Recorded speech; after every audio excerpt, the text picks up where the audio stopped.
Why do you give me one of you? I'm not happy with it. Zero. I'm not happy. Please subscribe to me.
Swear down in the comments below.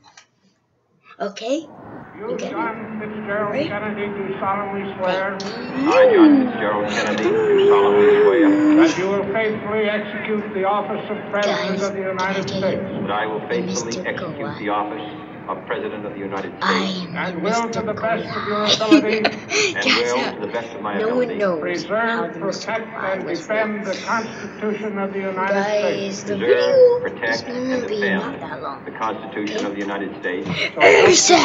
So help me God. I'm gonna protect you.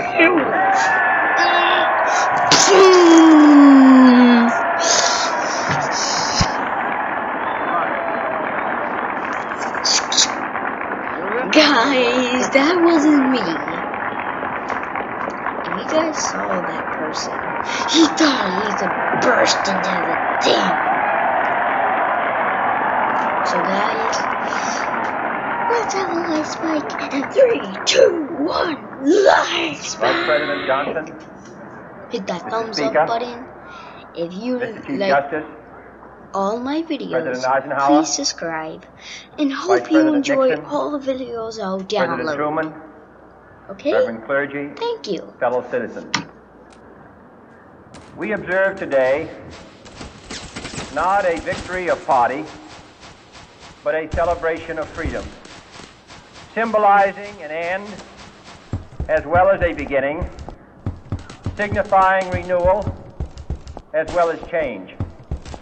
For I have sworn before you and Almighty God the same solemn oath our forebears prescribed nearly a century and 3/4 ago. The world is very different now, for man holds in his mortal hands the power to abolish all forms of human poverty and all forms of human life. And yet the same revolutionary beliefs for which our forebears fought are still at issue around the globe. The belief that the rights of man come not from the generosity of the state, but from the hand of God. We dare not forget today that we are the heirs of that first revolution. Let the word go forth from this time and place to friend and foe alike that the torch has been passed to a new generation of Americans born in this century, tempered by war, disciplined by a hard and bitter peace, proud of our ancient heritage, and unwilling to witness or permit the slow undoing of those human rights to which this nation has always been committed and to which we are committed today at home and around the world.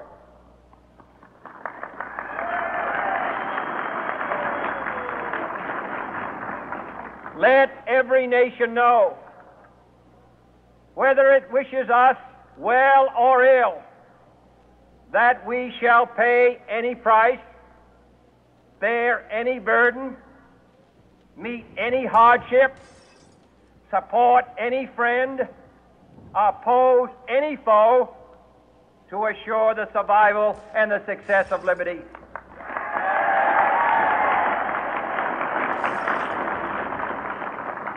This much we pledge and more. To those old allies whose cultural and spiritual origins we share, we pledge the loyalty of faithful friends. United, there is little we cannot do in a host of cooperative ventures. Divided, there is little we can do, for we dare not meet a powerful challenge at odds and split asunder. To those new states whom we welcome to the ranks of the free, we pledge our word that one form of colonial control shall not have passed away merely to be replaced by a far more iron tyranny. We shall not always expect to find them supporting our view, but we shall always hope to find them strongly supporting their own freedom, and to remember that in the past, those who foolishly sought power by riding the back of the tiger ended up inside.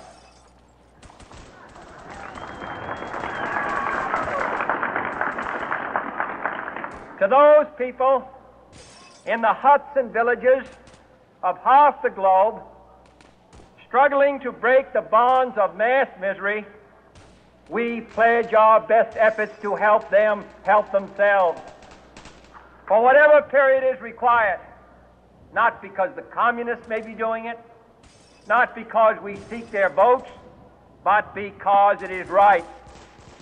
If a free society cannot help the many who are poor, it cannot save the few who are rich.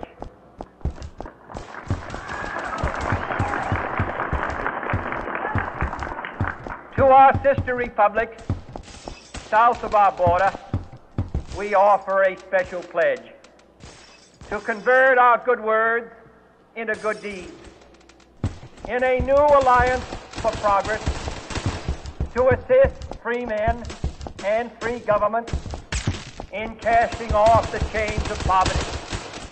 But this peaceful revolution of hope cannot become the prey of hostile powers.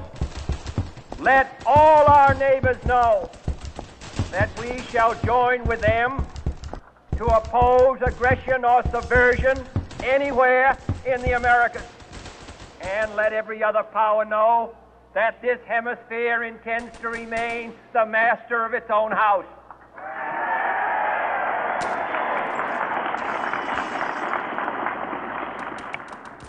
To that World Assembly of Sovereign States, the United Nations, our last best hope, in an age where the instruments of war have far outpaced the instruments of peace, we renew our pledge of support to prevent it from becoming merely a forum for invective, to strengthen its shield of the new and the weak, and to enlarge the area in which its grit may run.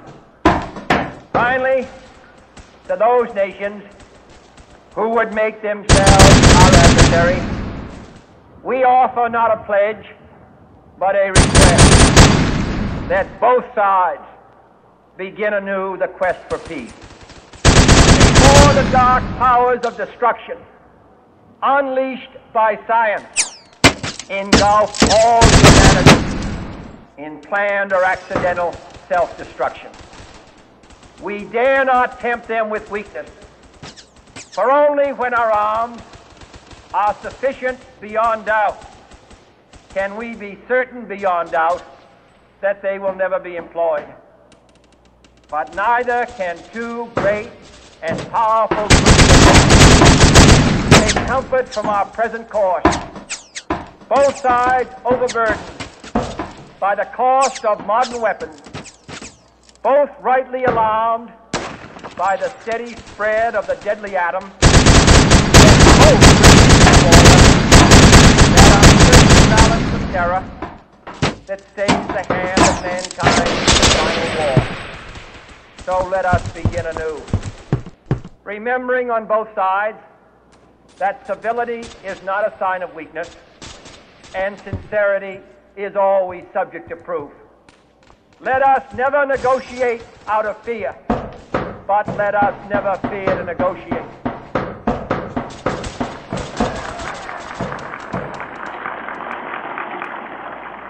Let both sides explore what problems unite us, instead of belaboring those problems which divide us.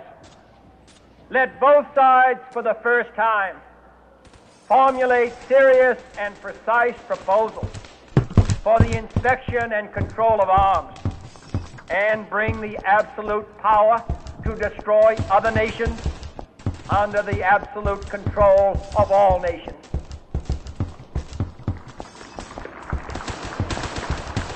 Let both sides seek to invoke the wonders of science instead of its terrors.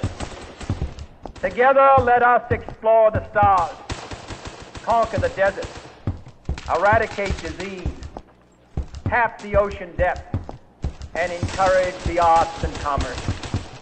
Let both sides unite to heed in all corners of the earth the command of Isaiah to undo the heavy burdens and let the oppressed go free.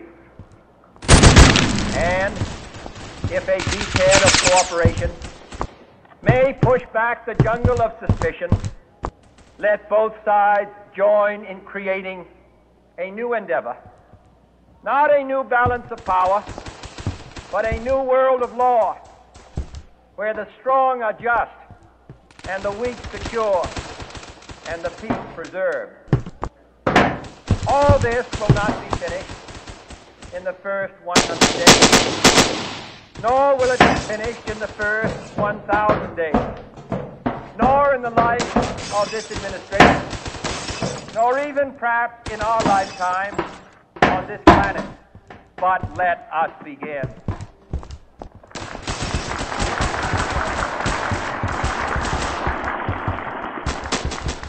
In your hands, my fellow citizens, more than mine, will rest the final success or failure of our cause. Since this country was founded, each generation of Americans has been summoned to give testimony to its national loyalty. The graves of young Americans who answered the call to service surround the globe.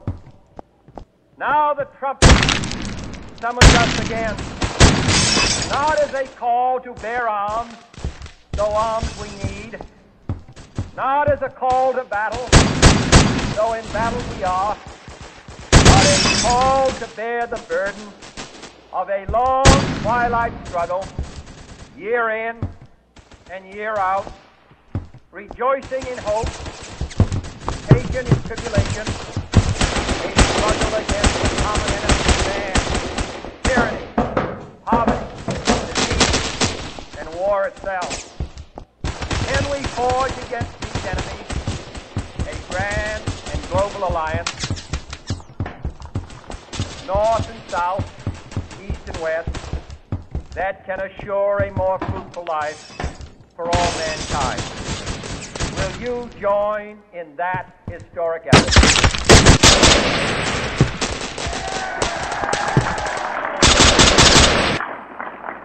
In the long history of the world, only a few generations have been granted the role of defending freedom in its hour of maximum danger. I do not shrink from this responsibility. I welcome it.